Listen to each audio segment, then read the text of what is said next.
Ready to move in premium triplex villas at Kollur APR projects. తెలంగాణలో ఎండవేడి క్రమంగా పెరుగుతోంది. మొన్నటి వరకు అక్కడక్కడ అకాల వర్షాలు కురవగా ఓ వారం పాటు ఎండలు కాస్త తక్కువ స్థాయిలో నమోదయ్యాయి.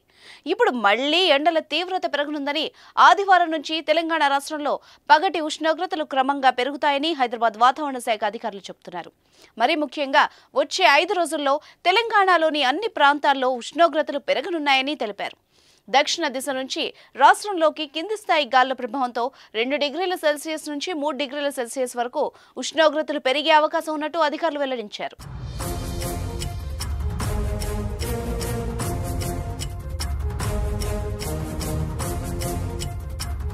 రాష్ట్రంలోని ఉమ్మడి మెదక్ జిల్లాలో ఎండల తీవ్రత మరింత పెరిగింది. వేడి మరింత ఎక్కువ అవుతుందని ఈ జిల్లాతో పాటు సిద్దిపేట, సంగారెడ్డి, మెదక్ వంటి మరికొన్ని జిల్లాల్లో ఉష్ణోగ్రతలు పెరిగే సూచనలు ఉన్నాయని అధికారులు తెలిపారు. ఈ ప్రాంతాల్లో పగటి ఉష్ణోగ్రతలు 40 డిగ్రీలకు చేరువలో ఉన్నాయని వివరించారు. సిద్దిపేట జిల్లాలో శనివారం నాడైతే 39.6 డిగ్రీల ఉష్ణోగ్రత నమోదైందని ఐఎండీ తెలిపింది. సంగారెడ్డి జిల్లా కల్హేరిలో ఉష్ణోగ్రతలు 38.7 డిగ్రీలు నమోదు కాగా మెదక్ జిల్లా శివంపేటలో 37.9 డిగ్రీల ఉష్ణోగ్రతలు నమోదయ్యాయి. మరోవైపు ఎండల తీవ్రత దృష్ట్యా ప్రజలు మరింత అప్రమత్తంగా ఉండాలని సూచిస్తున్నారు వాతావరణ శాఖ అధికారులు.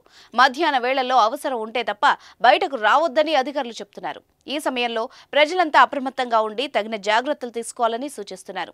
తప్పనిసరి పరిస్థితుల్లో బయటకు వెళ్లిన వాళ్లు నిమ్మరసం, మజ్జిగ, కొబ్బరి నీళ్లు వంటి వాటిని అధికంగా తీసుకోవాలని వైద్యులు చెబుతున్నారు. ఇక రాత్రిపూట సాధారణ ఉష్ణోగ్రతలు నమోదవుతాయని వాతావరణ శాఖ అధికారులు వెల్లడించారు.